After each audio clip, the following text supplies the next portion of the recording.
بسم اللہ الرحمن الرحیم۔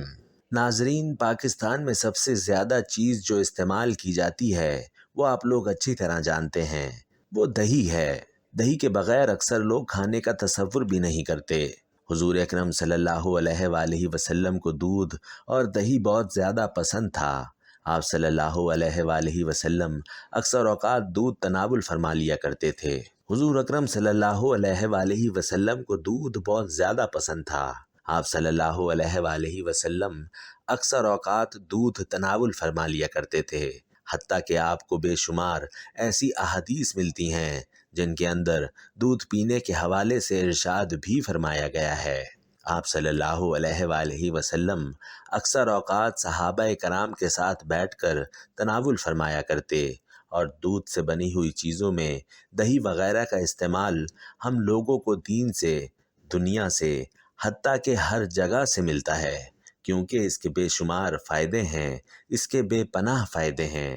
اس کو استعمال کرنے کے کیا کیا فائدے ہیں اور یہ آپ کی صحت کے لیے کس طرح بہترین ثابت ہوتا ہے، آج کی ویڈیو میں ہم آپ کو یہی بتائیں گے، اس لیے ویڈیو کو آخر تک ضرور دیکھیں اور ایسی معلوماتی اور اصلاحی ویڈیوز آپ کو ملتی رہیں، اس کے لیے ہمارا چینل بھی ضرور سبسکرائب کر دیں۔ ناظرین، رمضان المبارک میں سحری کا کھانا، اس میں اگر ہم دہی نہ کھائیں تو یہ بغیر دہی کے نامکمل تصور ہوتا ہے، لیکن اگر آپ اسی وجہ سے دہی نہیں کھا رہے، خبردار ہو جائیں کہ آپ اس کے شاندار فوائد سے محروم ہو رہے ہیں۔ اب تو سائنسدانوں نے بھی یہ کہہ دیا ہے کہ اگر آپ وزن میں کمی لانا چاہتے ہیں یا دل کی بیماریوں سے محفوظ رہنا چاہتے ہیں اور آپ کے دن کی روٹین ٹھیک رہے اور آپ کو پیاس نہ لگے، تو آپ روزانہ دہی کا ایک پیالہ ضرور کھائیں۔ اگر آپ تلی ہوئی چیزیں کھاتے ہیں، جو کہ رمضان میں ایک عام سی بات ہے، تو اس کا استعمال لازمی کرنا چاہیے۔ یہ مفید مشورے امریکی سائنسدانوں نے دیے ہیں۔ اور ناظرین، جو افراد زیادہ چکنائی اور زیادہ کاربوہائیڈریٹ والی خوراک کھاتے ہیں، دہی ان کے لیے بہت ضروری ہے۔ ان میں سینے کی جلن، سوزش اور خون سے متعلقہ بیماریوں کے علاوہ غیر معمولی طور پر بہت کم دیکھی گئی ہیں جو دہی کا استعمال کرتے ہیں۔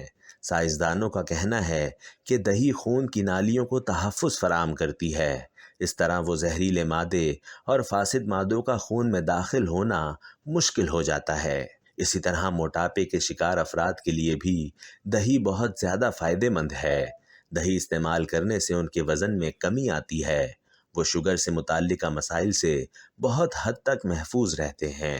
ایک تحقیق ہے کہ دہی کو کھانے سے پہلے استعمال کرنا چاہیے۔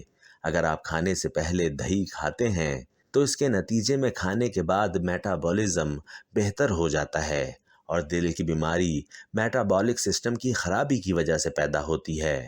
دہی کھانے سے ان سب کا خطرہ بہت کم ہو جاتا ہے۔ ناظرین، دہی کا باقاعدگی سے استعمال نہ صرف موٹاپے میں کمی لاتا ہے بلکہ یہ ہڈیوں کو بھی مضبوط رکھتا ہے۔ سحری میں نبی کریم صلی اللہ علیہ وآلہ وسلم کی سنت کے مطابق جو آپ کو کھانا کھانے پڑتے ہیں، یہ سارے کے سارے آپ کچھ بھی کھا رہے ہوں، یہ حدیث سے ثابت ہے کہ سحری کھانے میں برکت ہے۔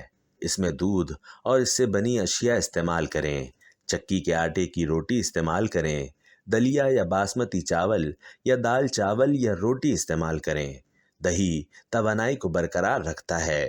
کوشش کریں کہ گھر کے اندر آپ دہی بنا سکیں، کیونکہ اس دہی میں کیلشیم بہت زیادہ ہوتا ہے۔ دہی میں زیرہ اور خوبانی شامل کر کے پینا اور اس کی لسی بنا کے پینا بہت زیادہ مفید ہے۔ اگر آپ کو آج کی ویڈیو پسند آئی ہو تو اسے لائک ضرور کریں، اور یہ مفید معلومات دوسروں تک پہنچے اسی لیے اسے دوسروں کے ساتھ شیئر بھی کریں، اور ایسی دینی، معلوماتی اور اصلاحی ویڈیوز آپ کو ملتی رہیں، اس کے لیے ہمارا چینل بھی ضرور سبسکرائب کر دیں۔